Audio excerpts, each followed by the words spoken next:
Idol, maganda pa sa katawan ng cold plunge, yung puro ice bath. Maganda siya for recovery.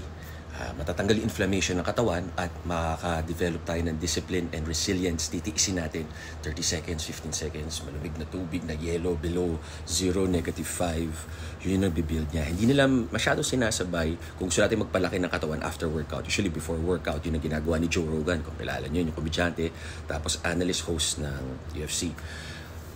Ang sauna naman, heat shock proteins. Yun, nakakatulong yun sa pag-build and repair ng muscle. Lalo na after workout, para yung mga lamig, para kami nasahe.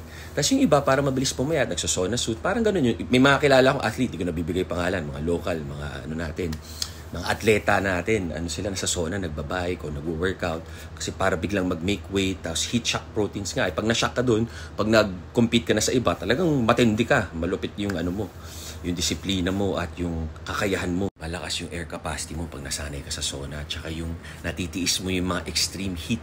Yung iba naman pinagsasabay, cold, hot. Okay naman yun. Kaya nga yung pasma, di totoo. Kasi doon pa lang sa ice bath, tapos mag-sauna ka, magkakasakit ka na, di ba? So yun, sinasanay nila extreme na temperature para yung katawan mo maglakas ng heat shock proteins. Ice bath naman para matanggal inflammation, tapos heat shock proteins. So yun, tulong yun, okay yun.